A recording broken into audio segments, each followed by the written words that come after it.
بسم اللہ الرحمن الرحیم۔ ایئر نیوز کے ساتھ میں نویر بٹ اویسی۔ السلام علیکم، آپ دیکھ رہے ہیں سچ تو یہ ہے۔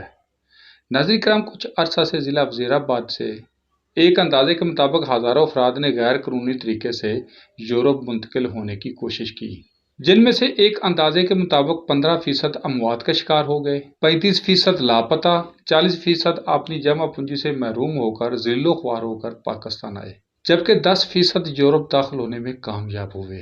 جوانی میں گمشدگیاں اور میتیں وصول کرنے والے والدین پر کیا گزرتی ہیں، یہ وہ ہی جانتے ہیں۔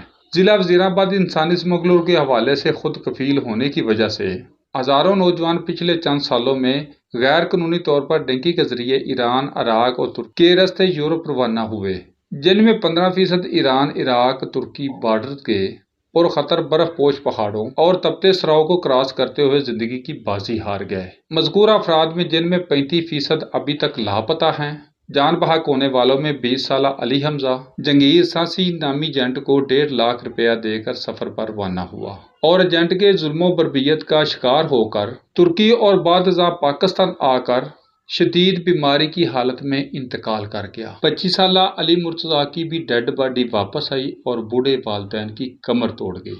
20 سالہ علی حسن جو 4,60,000 روپے محمد قمر عرف عدنان چٹھا کو دے کر سنہرے سپنے آنکھوں میں سجائے یورپ جا رہا تھا کہ بارڈر کراس کرتے وقت زندگی کی بازی ہار گیا۔ اس کے والدین نے جس کرو میں اس کی ڈیڈ باڈی واپس لائی، یہ ایک درد بھری کہانی ہے۔ رسول نگر کا احسن رضا یورپ جانے کی کوشش کرتے ہوئے پاکستان ایران بار لبریشن فرنٹ کے ہاتھوں مارا گیا، جبکہ نوائی قصبہ جام کے چٹھا کا 30 سالہ غلام ربانی بھی احسن رضا کے ساتھ گولیوں کا نشانہ بن گیا۔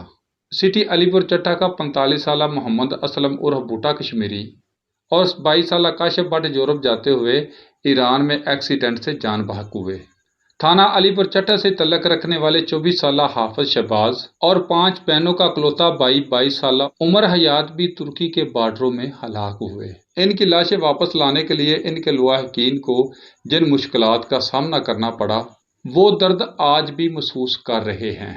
جبکہ علی پور چٹھا کے نوائی گاؤں کوٹ ہارا سے تعلق رکھنے والے الطاف حسین چیمہ ترکی بارڈر کے برف پوش پہاڑوں میں زندگی کی بازی ہار گیا۔ اس کی میت دیکھنے کے لیے آج بھی اس کے لواحقین بدقسمتی سے ترس رہے ہیں۔ علی پور چٹھا کے 20 سالہ غلام باز اور 19 سالہ اظہر محمود چند ماہ قبل عثمان علی ماچھی ایجنٹ نے 5 لاکھ روپے لے کر یورپ روانہ کیا، جبکہ 3 مہینے بعد ایران، عراق کے تپتے صحرا میں بے یار و مددگار لاشوں کو شناخت کر کے وطن واپس لایا گیا۔ چند روز قبل 298 پاکستانیوں سمیت 800 افراد پر مشتمل گروہ کشتی پر سوار تھے۔ یونان کے قریب لیبیا سے اٹلی جانے والی تارکین وطن کی کشتی بحر روم کی بے رحم موجوں میں پھنس کر ڈوب گئی، جس میں علی پور چٹھا کے نوائی گاؤں پنڈوری کلاں کے 6 نوجوان 19 سالہ بلال، 20 سالہ نہمان، 24 سالہ نبی احمد، 20 سالہ عمر رضا، 24 سالہ زین چٹھا اور 22 سالہ مہران بتائے جا رہے ہیں۔ بتایا جا رہا ہے تمام دوستوں کو ایک ہی انسانی اسمگلر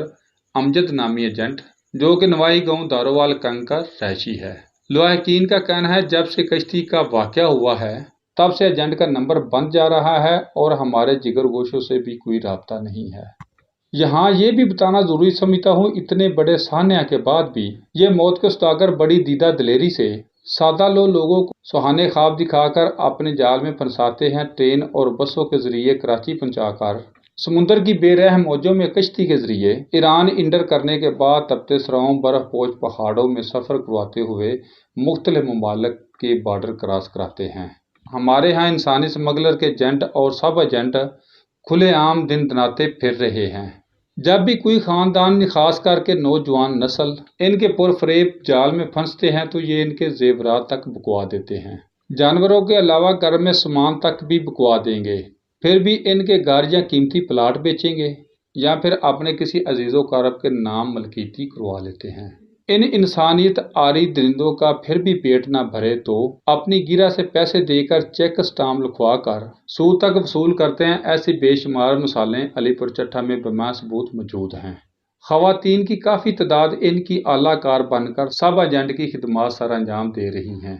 حکومت پاکستان نے کبھی بھی سنجیدگی سے ان واقعات کے ذمہ دار انسانی اسمگلرز کے خلاف آج تک کوئی سخت کارروائی عمل میں نہیں لائی، بس اعلانات اور طفل تسلیوں سے ہی والدین کو تسلیاں دی گئیں۔ سماجی حلقوں نے وزارت داخلہ اور حکومت پاکستان پر زور دیا ہے اس کے بارے سخت قانون سازی کی جائے اور گرینڈ آپریشن کے ذریعے موت کے بیپاری سنگ دل ایجنٹوں کے خلاف سخت کارروائی کرتے ہوئے انہیں نشان عبرت بنایا جائے تاکہ پاکستان کی جگ انسائی اور لاشیں اٹھانے والا باپ ہمیشہ کے لیے بند ہو جائے۔ ناظرین کرام، آج کے ٹاپک کی طرف آنے سے پہلے ایک بریک دوبارہ حاضر ہوتے ہیں۔